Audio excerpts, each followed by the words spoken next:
आजमगढ़ की तहसील बूढ़नपुर के अंतर्गत करीब 1 दर्जन गांव के किसानों की जमीन बिना मुआवजा दिए खड़ी फसल को जेसीबी और ट्रैक्टर द्वारा जोतकर बर्बाद कर दिया गया। बिना नोटिस दिए किसानों के साथ अन्याय और अत्याचार किया गया। जिलाध्यक्ष हवलदार यादव अतरौलिया पहुंचे और एसडीएम बूढ़नपुर से बात की। उन्होंने एसडीएम को ज्ञापन भी दिया और मांग की है कि किसानों को उनकी जमीन का अखिलेश यादव की पूर्व सरकार में दिए गए मुआवजे के आधार पर मुआवजा दिया जाए, किसानों की बर्बाद फसल का मुआवजा मिले। प्रशासन द्वारा किसानों पर जिन पुलिसकर्मियों ने लाठी चलाई उनके विरुद्ध कार्रवाई हो। सपा जिलाध्यक्ष हवलदार यादव ने कहा कि वर्तमान की योगी सरकार निर्मम और निष्ठुर हो चुकी है। इनको किसानों, नौजवानों, गरीबों की कोई चिंता नहीं है। महंगाई, डीजल, पेट्रोल, गैस के दामों में भारी वृद्धि घाटे का सौदा हो गई है।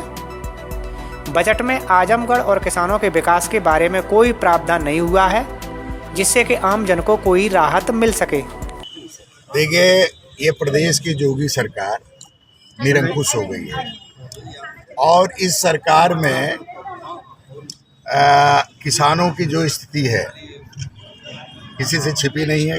किसान आज कई महीने से दिल्ली बॉर्डर पर धरना दे रहा है, उनकी मांगें नहीं सुनी जा रही हैं और उत्तर प्रदेश में तो दमन का रास्ता इख्तियार किया गया है, उत्पीड़न का रास्ता ज़बरदस्ती की जा रही है।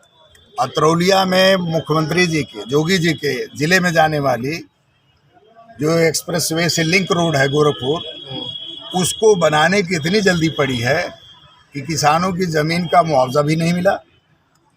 किसानों की बोई हुई फसल, जो फसल पक कर तैयार हो रही थी, अभी आलू था, सरसों पक के तैयार हो गई थी, अन्य सामान सब्जी के थे, गेहूं था, तो वह गेहूं मान लीजिए 15-20 दिन जबरदस्ती बिना उनको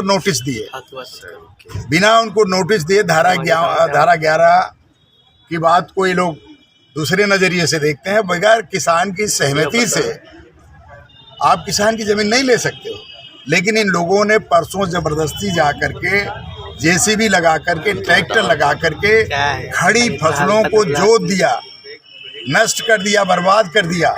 किसान के पास एक कड़ी भी ज़मीन नहीं बची है, न उनके पशुओं को खाने के लिए चारा रह गया है, न उनके खाने के लिए कोई इंतज़ाम रह गया है, सब्जी नहीं है, उनकी ये गोभी की फसल रौंद दी गई। आज जो स्थिति है देश में, ये योगी इतना निरंकुश शासक, इतना निरंकुश मुख्यमंत्री मैं समझता हूँ कि हिंदुस्तान में नहीं, दुनिया में कोई नहीं है। डीएम से मिला आपने, क्या और स्थिति जो है आज किसानों पर आप लाठीचार्ज करा दिए। किसान अपनी बात कहने जाए उस पर लाठीचार्ज। इन्हीं किसानों की बदौलत आप मुख्यमंत्री हैं, इन्हीं किसानों की बदौलत ये अधिकारी वेतन ले रहे हैं, इन्हीं किसानों की बदौलत सारा हमारा खर्चा चल रहा, पेट भर रहा है, लेकिन इन्हीं किसानों पर ये अपनी बात कहने जाए तो लाठीचार्ज।